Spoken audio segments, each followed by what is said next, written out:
Utter moral cowardice to ask one group of people, females, to have unity with those actively seeking to erase us as a class of people.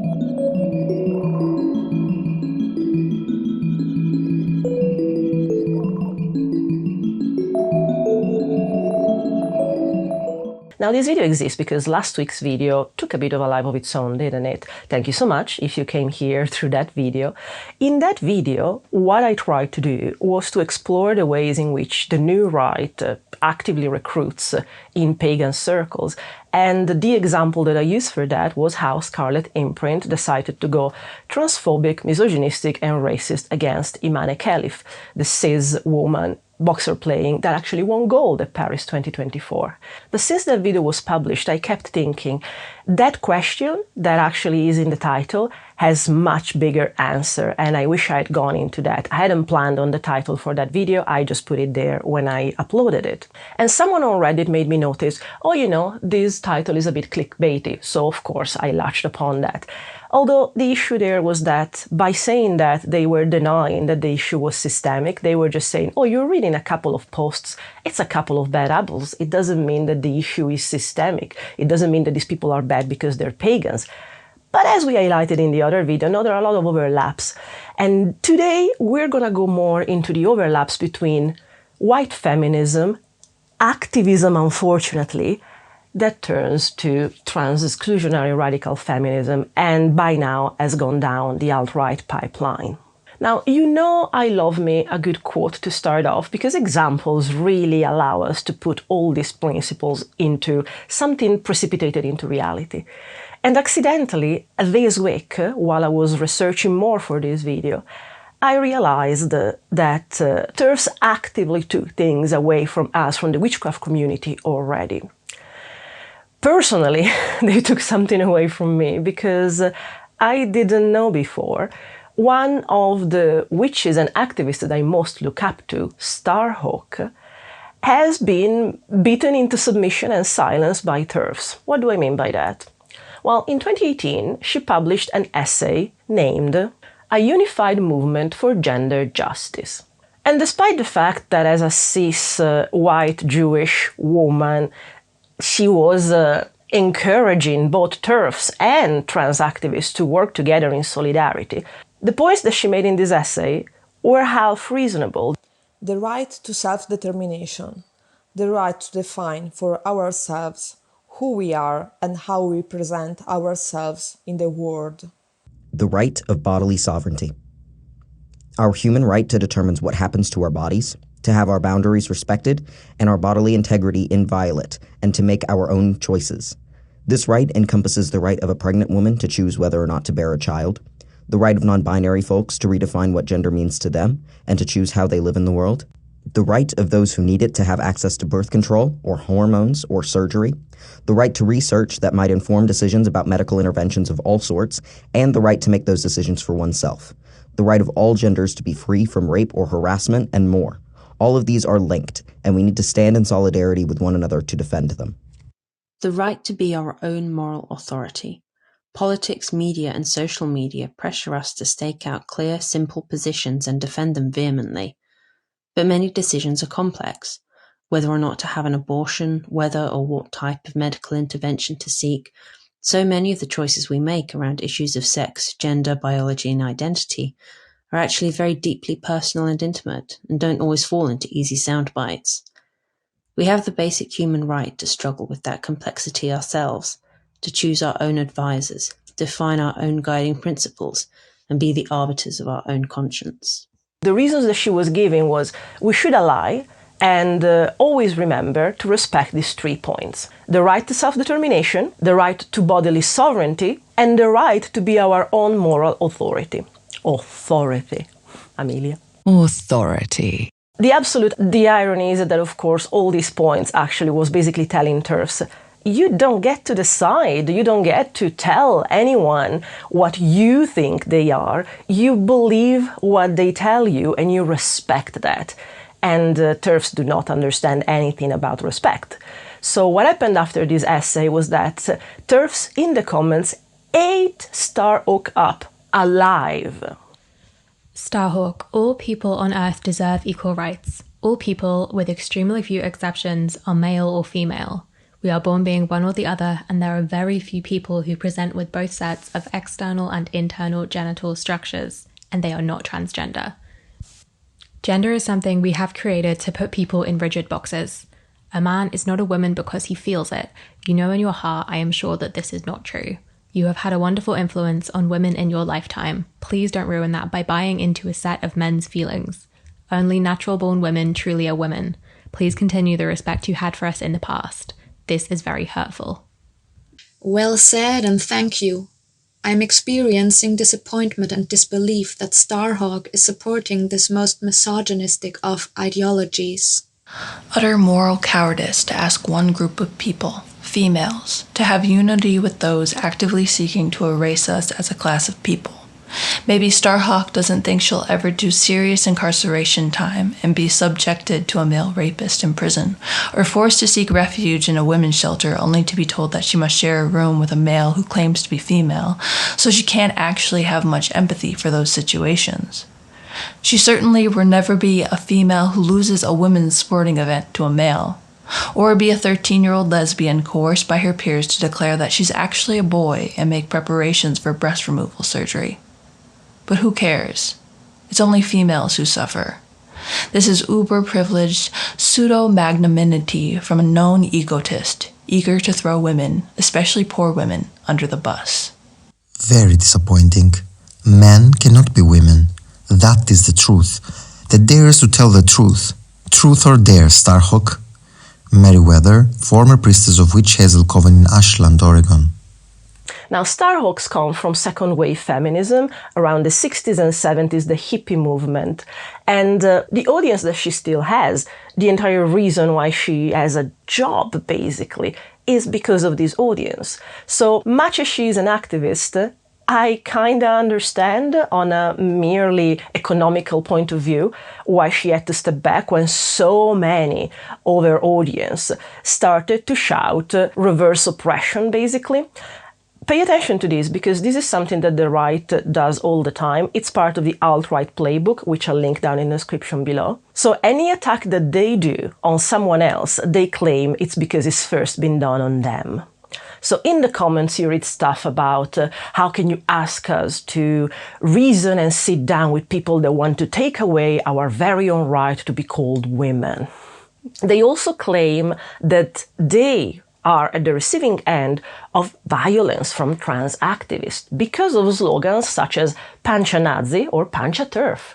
Also, they talk about the violence that is getting deplatformed. So if you're invited to a conference, your invitation is revoked the moment that you say that, no, I don't think trans women are women. That is violence to them, and they claim that all of these things have been done to them and they never did anything. So within 2 weeks, Starhawk basically publishes an updated essay that actually is basically a retraction of what she said before, saying, "End the verbal violence and name-calling.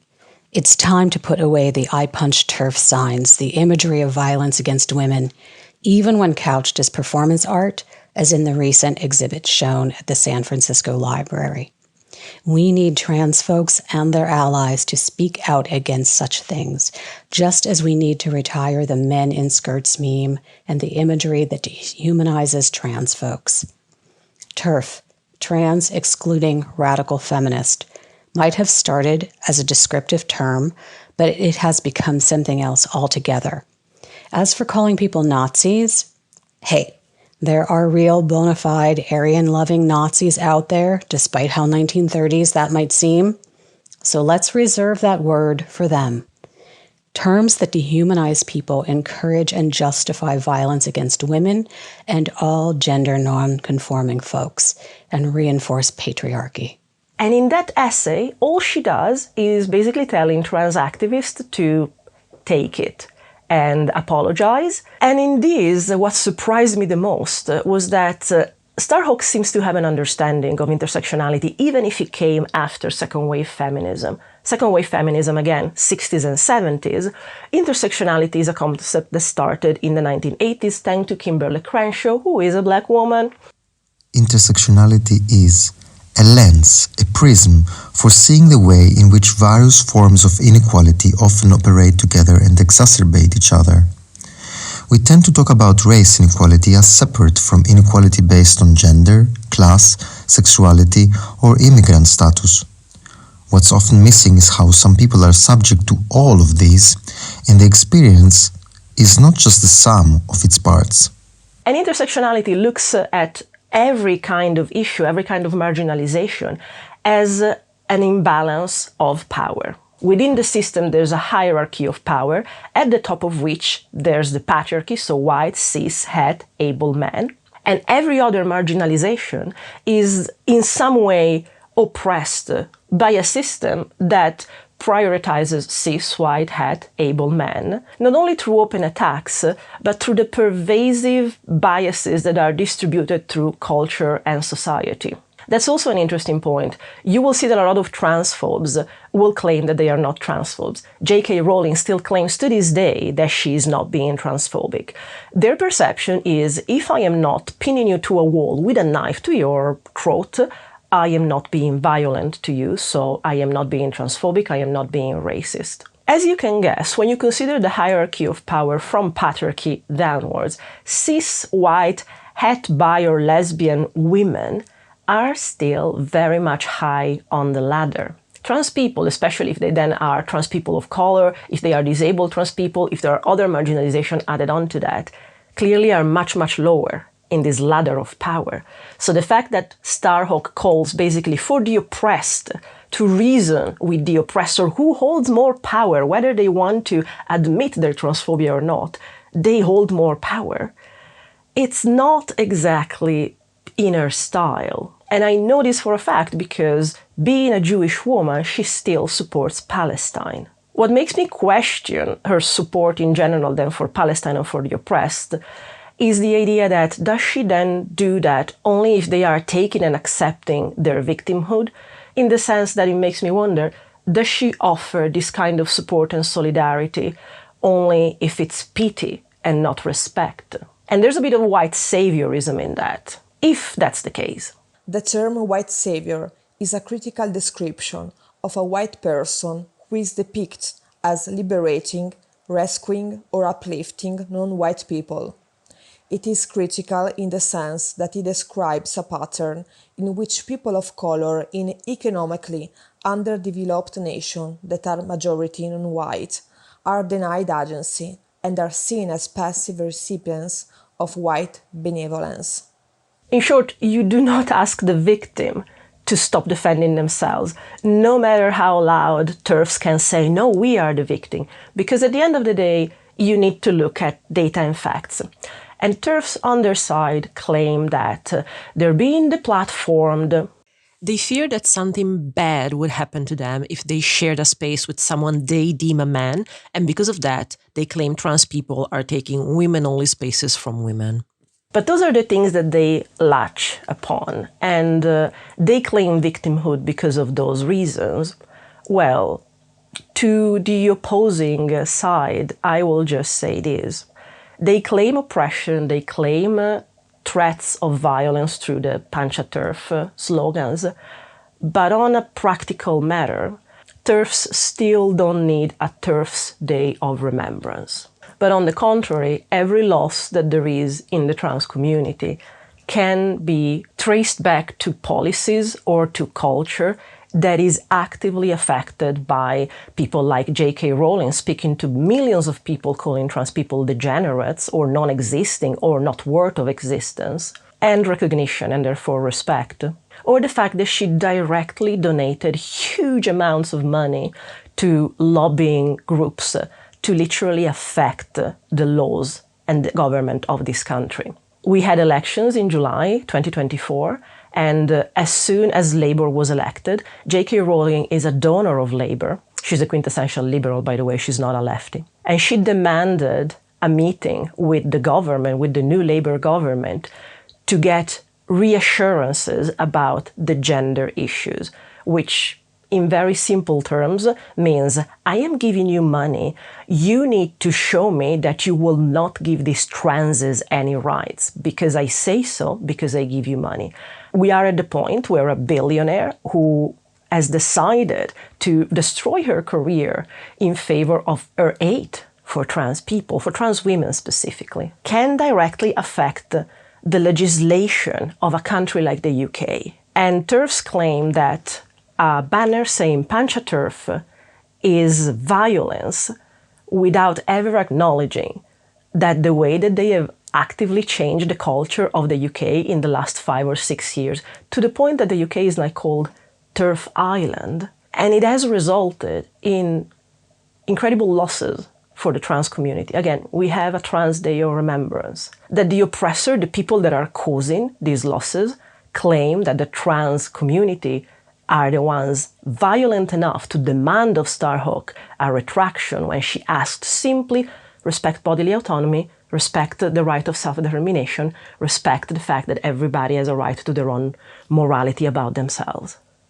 No, we do not recognize them as women. You do not get to tell us to share space with them. That is what TERFs took away from us witches.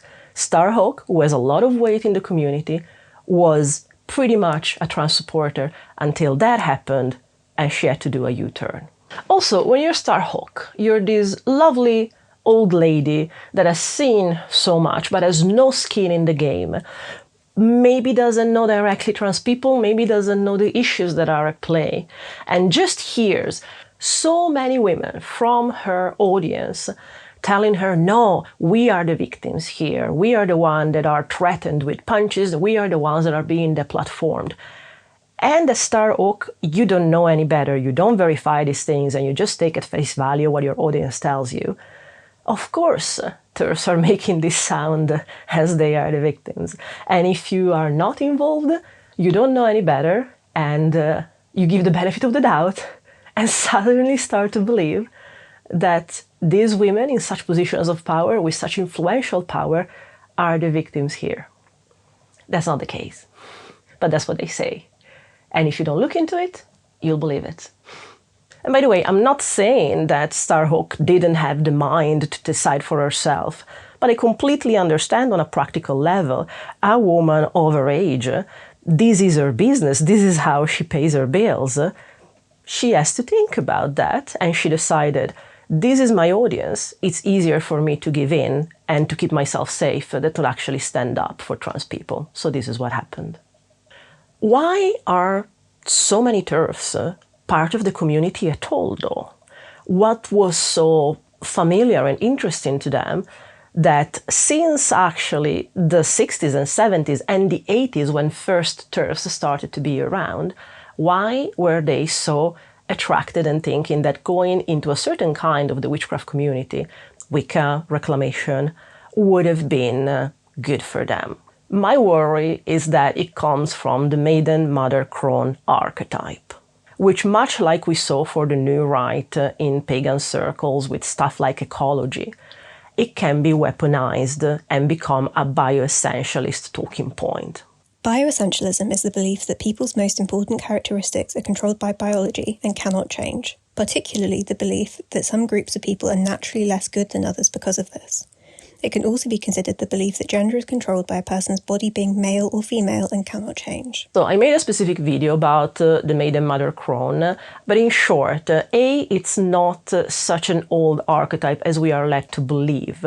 We are led to believe that because there were triple goddesses in antiquity, that meant that they were representing the 3 phases of life of a woman according to the usefulness that she has to patriarchy. We'll go more into detail into that in a second. In reality, these triple goddesses of antiquity were tendentially 3-faced, but with the same age. Hecate is one of the main examples that are brought. Hecate doesn't have maiden, mother, and crone aspects. She's just a 3-faced goddess. And in the statues that there are around of her from the olden days, the faces are the same woman, the same age, it's just 3 of them. The idea of the Maiden Mother Crone comes from the 40s and 50s, from the book by Robert Graves, The White Goddess. Robert Graves was a poet, a writer, and in the patriarchal way of seeing things, he used benevolent sexism in the figure of a woman and the divine feminine that exists for him to be inspired by her. While hostile sexism is overt, aggressive, and easy to spot, benevolent sexism is covert and confusing. Men with benevolently sexist attitudes tend to hold stereotypical views of gender and see men as natural providers and protectors of women. While benevolent sexism may have a veneer of kindness and positivity toward women, it is a tactic, whether conscious or unconscious, of shaping women's behavior, rewarding them for playing by the rules and putting a glass ceiling over their heads. It is, as some researchers have called it, a powerful weapon of social control. This figure exists so that he can talk about it, he can write about it, and he can be valued as a writer because of what he says about her.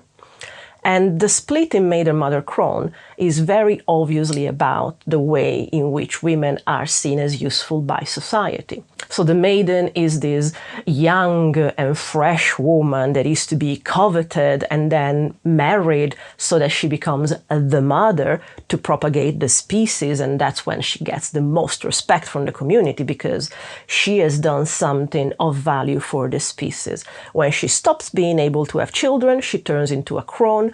And at most we consider her wise, but a lot of folklore also make us feel like the crone is to be avoided, the crone is to be feared. And actually all of these in some circles, especially the Wicca circle for what I hear, is literally split the Maiden, Mother and Crone eras depending on the phase of your menstrual cycle. Meaning that you become a maiden the moment that you first have your period, you become a mother the moment that you have children, and you become a crone the moment that you hit menopause and you don't have a period anymore. I think the feminists have tried for so long to separate women from their only value that patriarchy gave them, which is about having children, and then TERFs are bringing us back to that. It's quite the irony, isn't it? It's also quite the irony of the fact that in the acronym TERFs, they consider themselves feminist, which is one of the reasons why I will concede if they want to be called gender critical, let them, because feminist, it's completely a misnomer for them. What they have done is actually take back a lot of things obtained by feminism to go along with the vision of the woman that the patriarchy has. And in the patriarchy, the maiden is to be used. The crone is to be feared and shunned. The only value comes with the mother, because with the mother, you are propagating the species. And you can tell that this is something that really upsets gender critical and TERFs, because one of the main attacks that they have then for a trans man is the fact that they are no longer consumable by men and therefore by the species, because they will not procreate. What's the insane book Without the Uterus? Put that here. When you put the entire power and recognition of a woman and the way that she embodies the divine feminine down to her uterus, whether she bleeds or she stops bleeding or she starts to grow life in her uterus and all of that kind of stuff, you can see how this fits white women and white feminism. Because if their value is intrinsic, is in an organ that they are born with, there is nothing that they need to work for to have value, to be valued. Which is something that if you are a queer person or a person of color, you might find very alien. No, we have to work for literally everything. We have to work twice as hard as white people to be recognized half as good. But the problem is that culturally, within patriarchy, white women, to be kept quiet, are promised this. You will have intrinsic value. You have value because you've been born a white woman. And because of that, you are second in the ladder just after cis white het able men. And the reason we want you and want to keep you quiet is that without you, we cannot continue the species. You need to procreate and have children for us to be able to, continue our name, continue our blood, which men are fixated about. And that's actually how we moved from matriarchy to patriarchy, because they wanted to be sure that their line would continue. In matriarchy, there would be stuff like the bacchanalias, and the virgins would get pregnant by the god when during a party they would just sleep with men. That wasn't acceptable for men. They needed to know that their seed, their line, their name would continue. And that's why they want monogamy, but actually not for themselves, just for the woman. That's this entire stuff. Do you understand? It makes sense? So if the value is promised as intrinsic, guess what? It's a privilege. It's something you were born with and you never had to work for, and it gives you an advantage. And this kept white women good and calm for a very long while, because basically it was telling them, you don't need to fight the patriarchy. You are second in line in patriarchy. That means that you have so many people behind you to basically feel better than. So you become our maiden to use, mother to procreate, and then kind of crone to be shunned, but we'll still sort of give you respect because, you know, you've lived this far, you'll help raise other children anyway as a grandmother. You give us that, you give us your literally reproductive value, and we will keep you second in line, which, come on, in a long ladder, you still have a lot of people to oppress like we oppress you. And this worked until the early 1900s, until feminism started, so it worked for a very long time. But then again, you know what else wants to work within the system of patriarchy? White feminism as well. White feminism is an ideology whose strategies for achieving gender equality are personalised autonomy, individual wealth, perpetual self-optimization, and supremacy. It's a specific way of viewing gender equality that is anchored in the accumulation of individual power rather than the redistribution of it. It can be practiced by anyone, of any race, background, allegiance, identity, or affiliation. It's a type of feminism that takes up the politics of power without questioning them. By replicating patterns of white supremacy, capitalist greed, corporate ascension, inhumane labour practices, and exploitation, and deeming it empowering for women to practice these tenets as men always have. The mindset is seductive as it positions the singular you as the agent of change, making your individual needs the touchpoint for all revolutionary disruption. So, first wave feminism, the suffragists, and second wave feminism, we're still okay thinking, I don't need to break the ladder, I don't need to break the wheel, I don't need to break the system. I need to work within this system to be elevated at the same level of the top. You can understand that when we're talking about white, cis, het, able, pretty women that just come second in the ladder after cis, white, het, able men, their idea of feminism becomes, I'm just one step away from the top. I want what men have. I want the same pay as them. I want to be in boardrooms. I want to be a girl boss. That was the ambition of most of second wave feminism. Let white women do what white men do within patriarchy. Because they are just one step down, one marginalization away. So what they want is to be elevated that one step so that everything men have and do, they can do as well. Within still the hierarchical system that is white supremacist, capitalist patriarchy.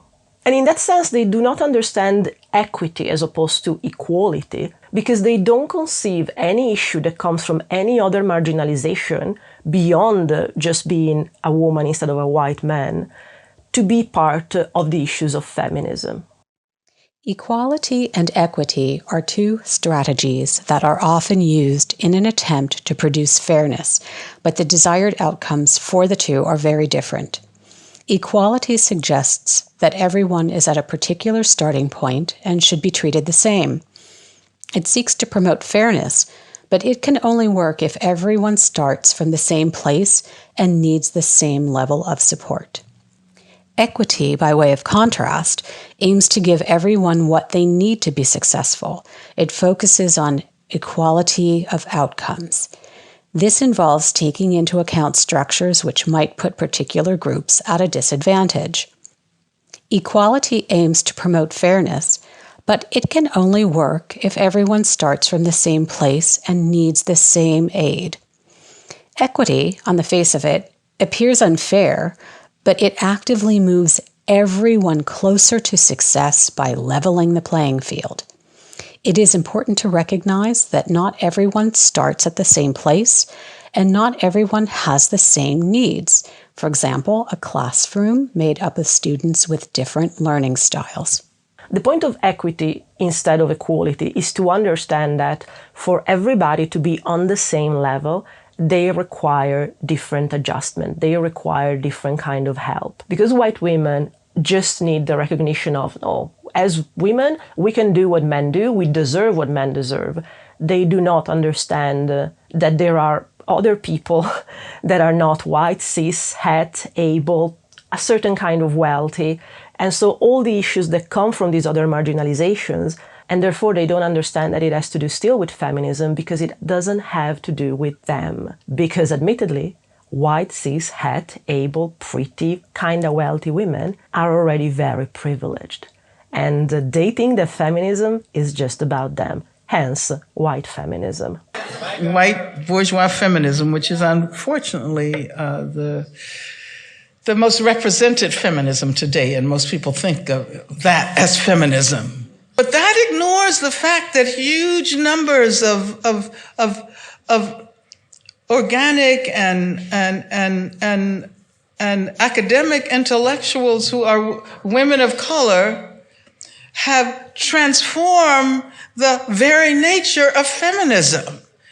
And the hallmark of feminism today is what we call intersectionality, a recognition of and not only the interrelating character of identities, but as I frequently say, I think intersectionality is most helpful when we think about the intersectionality of social justice struggles.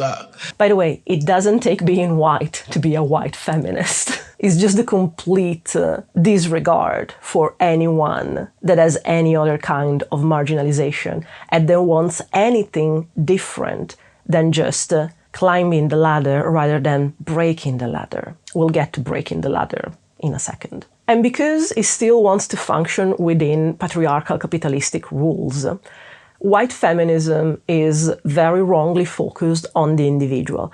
One woman gets something, it's a win for all women, which, believe you me, a white woman getting into a boardroom does not make a difference for me. Or unfortunately, as we have seen here in the UK with 3 women prime ministers that were from the Conservative Party, absolutely, them being in power does not give us power as femme or women. If anything, they have actively taken rights away from us and closed doors behind them because supporters of white feminism want to reconcile their feminism with the mythology that they are still special, better, work harder, and are therefore entitled to the roles that any combination of race, class privilege, conventional femininity, and/or a cisgender have landed them. White feminism aspires to and affirms the illusion of whiteness and everything it promises, even if those who practice it are not. For people with that mentality that are so close to the top already, once they get to the top, the idea is, I need to be unique. I need to be special. I made it here in their delusion for meritocracy. And so I need to make sure to close the doors behind me because everybody else at this point, within the concept of patriarchy that I'm still working with, and I'm still working with the hierarchy of, everybody that is behind me is a potential competitor. I need to cut them off. Queen Bee syndrome is a phenomenon first defined by Carol Tavris and 2 collaborators in 1973. Queen bee is a derogatory term applied to women who have achieved success in traditionally male-dominated fields. These women often take on masculine traits and distance themselves from other women in the workplace in order to succeed. They may also view or treat subordinates more critically if they are female, and refuse to help other women rise up the ranks as a form of self-preservation. That's why white feminism doesn't really help anyone on the long run.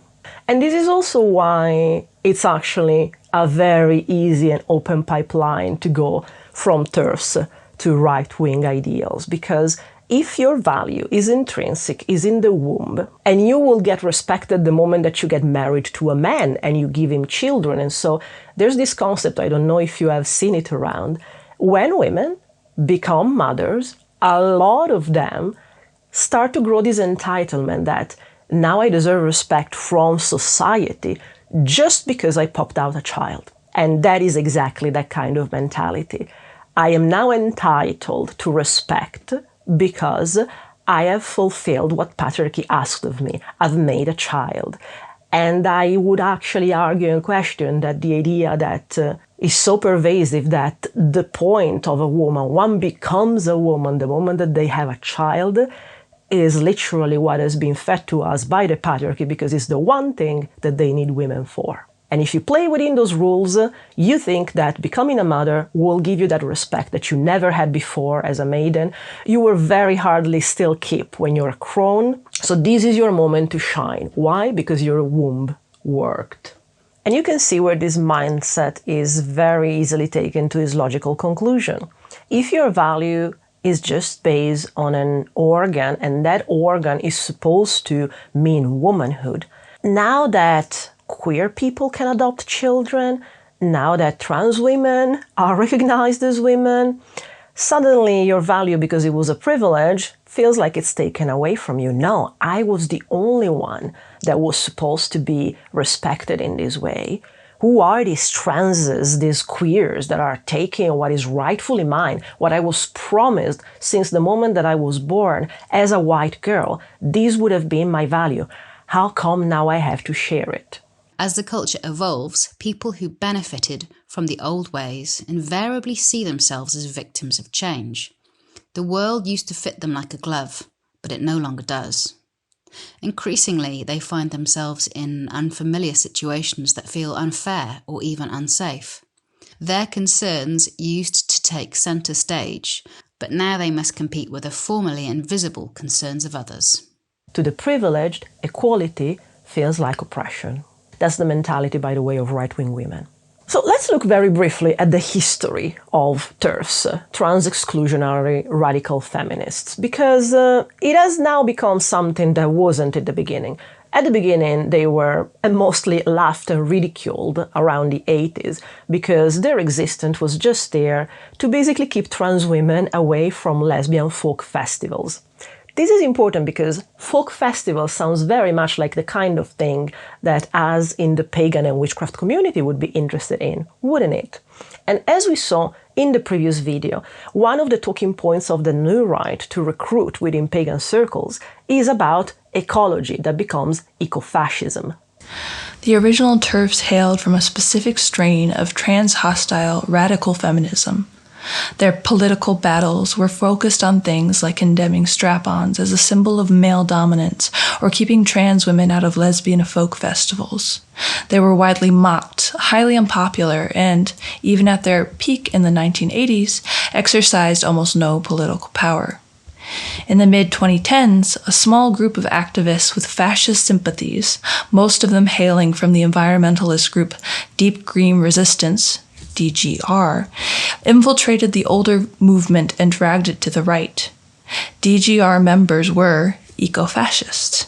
They argued for violent action that would cause a mass die-off of humanity in order to save the environment.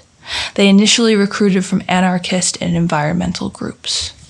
The fact that the infiltration of fascism came from an environmental group called Deep Green Resistance casually brings up again the fact that these points of connection where fascism can infiltrate groups like the Pagan Community, but also feminism we see here, use the same talking points in something good that it's right to care about, like the health of our planet, and it can be pushed to fascist ways of taking care of that, which include genocide, which include eugenics, which includes all those things that are under ecofascism. And by the way, this kind of infiltration started in the 2010s, and up until the 2020s, it was very well said and recognized by alt-right circles. We are doing this to push this kind of feminism more towards the right, so that eventually they will help with all our bioessentialist talking points. A 2020 article from Radic's Journal, a far-right publication founded by the neo-Nazi Richard Spencer, lays out a strategy. In the article entitled The TERF to Distant Right Pipeline, author Kat S. notes that TERF's insistence on biological sex as an immutable binary, all men depraved and violent, all women fragile victims, may make it easier to convince them of other biological hierarchies. Their insistence on seeing trans women as violent men in particular can be weaponized against men of color and turned into overt white supremacy. It doesn't take any thinking woman long to see exactly which men are committing violent crime and the majority of partner violence, and race realism is the natural next step. Ultimately, the article reasons it should be easy to convince TERFs that supporting the rights of biological women means rejecting the mid to late 20th century Jewish-led feminist theory, particularly the corporate slavery of work outside the home, in favour of accepting their biologically ordained roles as wives and mothers. A pro-family, pro-natalist movement requires some degree of female participation, Cat-S rights, and reframing the patriarchy paradigm is essential. Ultimately, TERFs must be led to see patriarchy as a system where men's urges and strengths are allowed to flourish and channeled into healthy outlets, and women are protected and respected for their material reality and the gifts our unique biology affords. It's a grim irony that, by insisting on a feminism without any trans women in it, TERFs have wound up constructing the tool by which fascists aim to destroy feminism altogether. They literally go and admit we need to convince TERFs that working within patriarchy, so like white feminism used to want to do, is what they should aim for. Because within patriarchy, we can give them rules to which, if they stay down and recognize the value of men, we can keep them protected. The idea that a woman's way to get protected is to give in to patriarchy and be the housewife because her man, her husband, who gives her children, will therefore have to respect her and protect her from other men, is exactly the mentality of right-wing women and has been for decades. Unsurprisingly, when you start from gender-critical point of view, very usually you also start to espouse other takes that are indeed from the alt-rights and go full-on onto conspiracy theorists. It's not a news that J.K. Rowling is now a Holocaust denier, and there are a lot of gender criticals, one of the most prominent being Jennifer Bilek, who actually came from deep green resistance, that has now turned towards the idea of the Jewish conspiracies, the transhumanist billionaires, ending up with the idea that vaccines give you chips that Google controls you with. I'm not joking, this is actually what she thinks. Who's that Pokemon? It's Pikachu! It's Clefairy! One of the most interesting things for me to observe in this, as a person of color, was realizing that one of the accusations to the trans ideology is that we are transing but just white children. So we are dangerous groomers that will convince white children to transition and therefore not to occupy their space within a recognized patriarchal family structure and have children of their own. But don't worry, this doesn't happen to black kids. They have this obsessive focus on fertility, which is not a new thing. In her book, Killing the Black Body, Dorothy Roberts literally just goes into this on how in the entire 20th century, one of the ways of patriarchy to work towards the propagation of their species, of the white species, and stopping anyone that they considered undesirable, was to treat with a double standard white women and women of color. And if you give two groups that could unify against you, against the patriarchy, different things to prioritize, you basically divide and conquer, you put them against each other. So the trouble for white women was to have birth control, was to be given hysterectomies if they had endometriosis. And on the other side, women of color were many times forcibly sterilized without their consent after they had given birth. This obsession about fertility, about the preferred race has to continue, has to endure, while the undesirable should not, is eugenics. And the idea that trans people are dangerous because if they are white, we are taking breeding stock away from the white race. You can see the issue here, can't you? And if we need more direct proof that attacks against transgender rights are attacks against all of our rights, really, we need to look no further than the Bell versus Tavistock case. This was a case in which Kira Bell, someone who previously transitioned to male but later regretted it, sued the Tavistock Gender Identity Service that serves basically all the teenagers in the UK who wish to transition for not challenging them harder enough on their desire to transition. In this case, they specifically went after something called Gillet competence. This is the legal mechanism via which those aged under 16 are able to give informed consent for medical procedures. Most commonly in the UK, this is used to allow girls under the age of 16 to access birth control pills without their parental consent, because we've determined that they have the competence to be able to make that decision for themselves. This is an issue of bodily autonomy for them. To weaken Gillet competency is to weaken reproductive rights and a woman's right to bodily autonomy, regardless of her age. Judith Butler wrote an amazing article for The Guardian in 2021, I think, which explores all the reasons why, from alt-right's talking points, they have bled through trans-exclusionary radical feminists, and how, very ironically, these feminists, these gender criticals, they're not feminists. Let's not give them that privilege to be called that. Because they are actively supporting the patriarchal take on anything femme to quite literally serve themselves on a platter to be the kind of woman the patriarchy has always wanted. It's better to serve actual men than to support their trans siblings. And again, I can understand that only in the view of if you have been given privilege and all of a sudden there's an equalizer that brings people to your same level, you will trash, kick, and scream to not lose the privilege that you've been given because you don't know how to work on your own value. So you need something intrinsic like bleeding, like organs, to feel superior of other people. And you will do everything in your power to avoid others being raised to your level. It's a very short-sighted take. The difference between, in this case, right-wing women, TERFs, because believe me, whether they admit it or not, their beliefs are right-wing. The things that they stand up for are right-wing at this point, is that they are looking at a much shorter-term situation than their leftist counterpart. And if they were to team up, indeed, with their trans siblings, they would get liberation from patriarchy. It's hard to want liberation from a system that dangles the carrot in front of you, and again, being a white woman, you're just a step away from the top. Do you want to break a system that you're so close to be at the top of, or wouldn't you rather work with it, taking the delusion that they will tell you, we will give you all this privilege just because of who you are? One of the most interesting points that Judy Butler highlights is how the talking points of TERFs do come from the alt-right playbook and try to be divisive and confusing. It's the same kind of technique that Russia uses.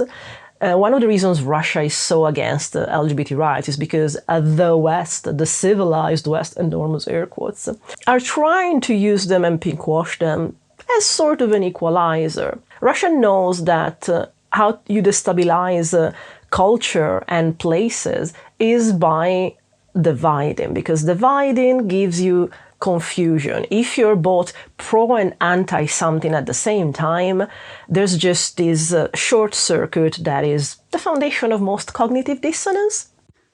Anti-gender movements are not just reactionary, but fascist trends, the kind that support increasingly authoritarian governments.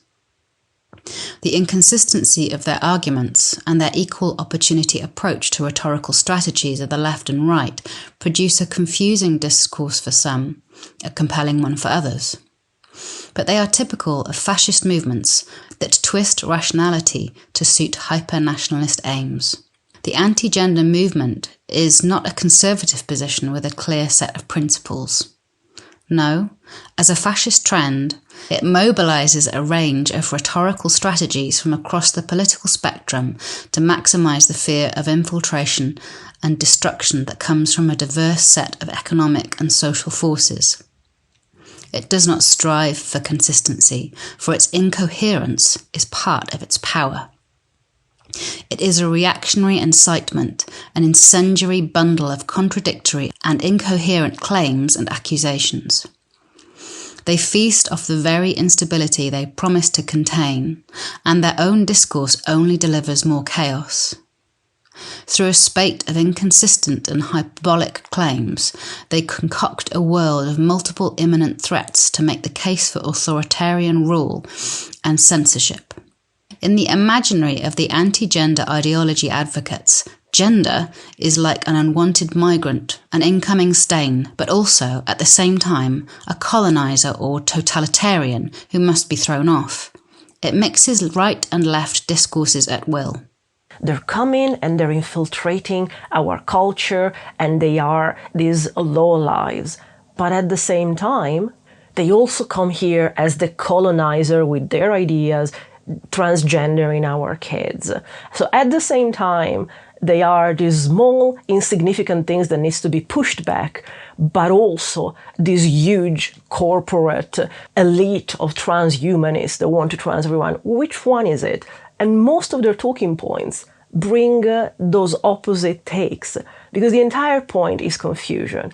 Because when you bring confusion and people don't quite understand or cannot quite follow, it becomes much, much easier to convince them that, yeah, you don't understand this, but it sounds bad.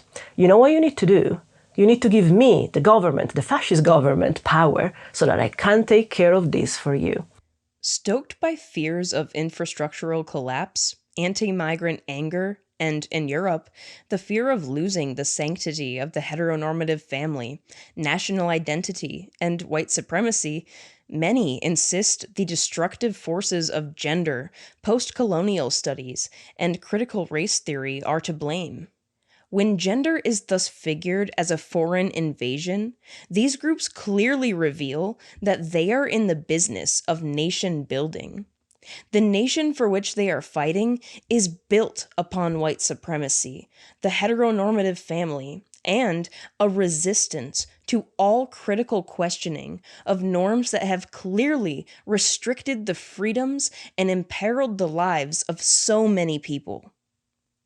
The vanishing of social services under neoliberalism has put pressure on the traditional family to provide care work, as many feminists have rightly argued.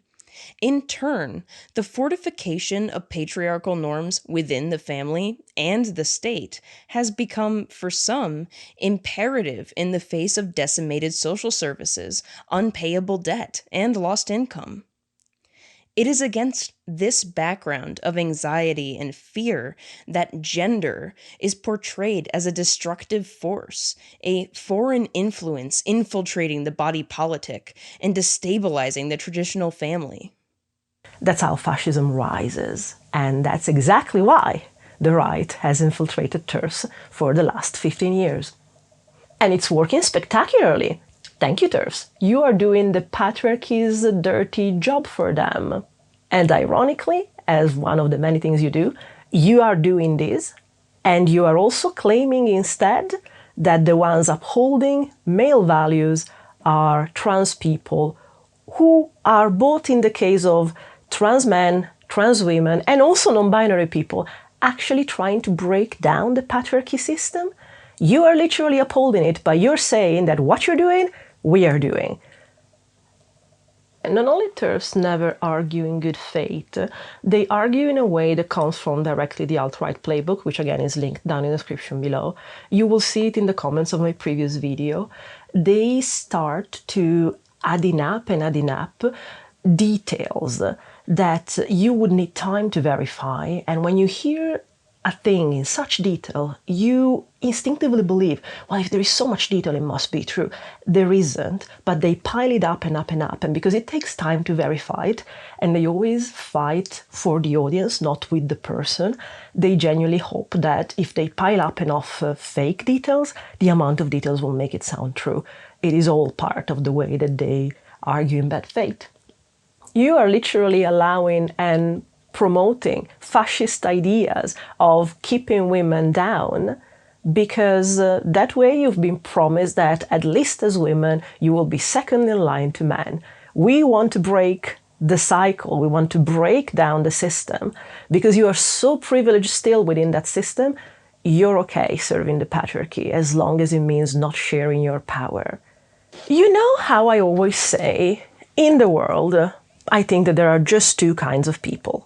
The ones that something bad has happened to you, it needs to happen to everybody else because you survived, and so it will make them stronger, or it will prove that they are as worthy as you have been of survival. Or something bad happened to you and you will do everything in your power for no one to have to go through what you've gone through. And the same way, in the witchcraft community, witches, for what I've seen, have two fundamental creation stories. Either you come to witchcraft as an outsider because you have been oppressed in a system that doesn't recognize the value of sharing, of community, of care, of love for the land, of connection with your ancestors, of solidarity, of all those things that don't necessarily have economical value within capitalism. And so you want to create this kind of community and solidarity. Or there are those witches that come to witchcraft with the idea of, aha, because I have a uterus, I already embody the goddess, so I am meant to lead. I am meant to be in a position of power here as well, because of something intrinsic that I never had to work a day on in my life, which is a uterus. And that's why there's this emphasis on bleeding, on the power of bleeding. Those are also the sides of the community that says a man cannot be a witch because they don't bleed. No, we are the goddess. And it's indeed bioessentialist because they don't understand what it is working for something, for any kind of merit. They have always been given privilege and they think that the only way to claim anything is through privilege because they were born a certain way. And to think that divinity can be limited by something as fickle and limited as biology is to completely fail to understand the concept of divinity as something bigger than us that contains us. A body is quite limited. If your vision of divinity has to do with organs, you might have to have a lot of things to reconsider. For this, actually, I will send you to Vonnie, which is a Wicca practitioner. She has been making videos for 15 years, and she has a beautiful video about, within my own community, I do not understand this bioessentialism, this getting stuck on the function of organs, because that's not even how I see the Maiden Mother Crone. So I'm not bashing anyone that still uses the archetype of the Maiden Mother Crone, but as Vonnie explains, the way to see it about bleeding and uteruses and having children is so faulty, and how can you limit divinity to something as faulty as human bodies? So Isha, we've been talking here for almost an hour. What are the solutions? If the community is so overtaken by TERFs, how can we have a witchcraft community that is inclusive, that is based in solidarity, that is based in mutual support? And to me, the answer goes back to what is wrong with white feminism. There is no point in climbing a ladder of an oppressive system. The point is breaking the ladder. The point is breaking the system. Now, I know, again, that people that have privilege within that system might want to put things on a scale and decide, is it easier for me to climb this ladder, or am I low enough that I need to break it? And the entire point would be, unless you're a cis, white, het, able man that is not an ally, everything else should want this hierarchy to be broken, because it serves no one else but the ones at the top. And the fact that being promised any kind of power makes you betray everybody that comes behind you in that ladder kinda says a lot about the person that you are. And without the kind of solidarity and care, I don't think you understand what witchcraft is. The answer is a feminism, a womanism that doesn't want to equalize the ladder, that wants to break it. The hierarchical system based on privilege doesn't work. It will always be bioessentialist, patriarchal, white supremacist, and capitalistic, because it has no incentive to change. The people at the top have no incentive to change this. So the entire point, which I think witchcraft already pushes us towards, is you do not go and try to claim the power of the ones at the top for yourself. The entire point is to share the power. You know, much like the female gaze in cinema, it's not the male gaze applied to a male figure because you think that that's what women want to lust after. No, that's simply the male gaze applied to a man rather than a woman, according to this, again, very strict gender binary. No, the female gaze in cinema is breaking down the system based on the male gaze, presenting something completely different from the objectification of the male gaze, which usually therefore brings on something that is emotional instead of sexualized. I mean, look at Catholicism. I've done a specific video about that. Even a system like that, which is incredibly patriarchal, recognizes the existence of magic. It just tells you that the only ones entitled to use that magic, that are high enough to be trusted with magic, are priests, which happen to be men. In witchcraft, the entire point is cutting out the middleman. We are literally here to change and influence reality according to our will. Are you going to let TERFs tell you what kind of witch you're allowed to be?